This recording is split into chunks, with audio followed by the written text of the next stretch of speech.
मैं आपको ऐसे रिवीजन नोट्स दूंगा जिनसे आप बहुत इजीली सब कुछ रिवाइज कर लोगे। रिवीजन का मतलब ये नहीं कि दोबारा से सब कुछ पढ़ रहे हो। देखो अब आपके पास सिर्फ 2 दिन बचे हैं और इन 2 दिनों में आपको एक स्ट्रैटेजी के साथ रिवीजन करना चाहिए।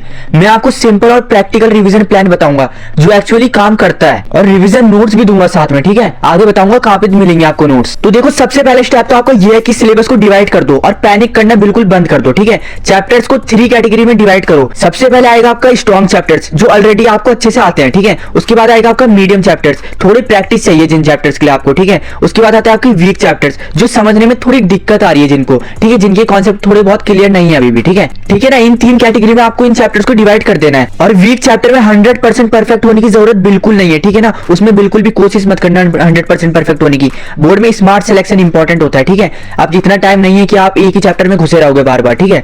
अब देखो स्टेप 2 आपका क्या होता है, एनसीईआरटी जो होती है ना वो बिल्कुल किंग है, ठीक है। तो इस स्टेप 2 में हमारा यही चीज है कि एनसीईआरटी को ही परफेक्ट करना है अपनी, ठीक है। बोर्ड एग्जाम में 80% से ज्यादा जो क्वेश्चंस आते हैं ना वो डायरेक्ट या इनडायरेक्ट एनसीईआरटी से ही आते हैं। इसलिए आपको सबसे पहले एनसीईआरटी के एग्जांपल्स को रिवाइज करना है, फिर एक्सरसाइज के इंपॉर्टेंट क्वेश्चंस लगाने हैं, ठीक है। सारे क्वेश्चंस नहीं लगाने एक्सरसाइज के, सिर्फ इंपॉर्टेंट क्वेश्चन लगाने हैं। वो आपको पता होंगे, आपने जब एनसीईआरटी करी होगी आपको पता चल गया वो कौन कौन से इंपॉर्टेंट क्वेश्चंस है, ठीक है। जो आपसे नहीं हो रहे होंगे वही आपके इंपॉर्टेंट क्वेश्चंस है। जो आपसे इजीली हो जा रहे हैं तो उनको करने की जरूरत नहीं, उनमें टाइम वेस्ट बिल्कुल मत करना, ठीक है। उसके बाद आपको एग्जाम्पलर के कुछ क्वेश्चंस लगा लेना, ठीक है। जो आपके एनसीईआरटी एग्जाम्पलर है ना उसके कुछ क्वेश्चंस लगा लेना, ज्यादा नहीं, बस एमसीक्यूज लगा लेना उसके थोड़े बहुत, ठीक है।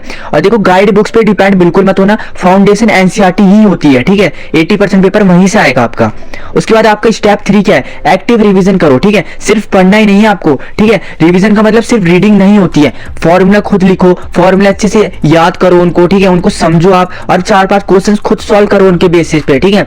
और गलतियों को नोट करो, जो आपकी मिस्टेक्स हो रही है उनको सुधारो, उनको तो लिखना बहुत जरूरी है, ठीक है, ताकि आपके आगे वो मिस्टेक्स बिल्कुल ना हो। जब तक पैन हाथ में नहीं होगा ना तब तक रिवीजन हो ही नहीं सकता आपका। देखो अगर इस वीडियो में 30 कमेंट्स हो जाते हैं तो मैं अपने टेलीग्राम चैनल पे बेस्ट रिवीजन नोट्स प्रोवाइड करा दूंगा, इसलिए ज्यादा से ज्यादा वीडियो को शेयर करो और कमेंट में रिवीजन नोट्स लिख देना, ठीक है। उसके बाद आता है स्टेप 4 टाइम मैनेजमेंट प्रैक्टिस, ठीक है। कम से कम 1-2 sample paper full time limits में सॉल्व कर लेना। 3 आवर्स का टाइमर लगाओ, पहले इजी क्वेश्चन को सॉल्व करो, उसके बाद टफ क्वेश्चन को सॉल्व करो, ठीक है। और प्रेजेंटेशन को बिल्कुल क्लीन रखना, ऐसा लगना चाहिए जैसे बोर्ड में ही कर रहे हो, ठीक है। और अपनी मिस्टेक्स को सुधार लेना, जो भी मिस्टेक्स होंगी उसमें।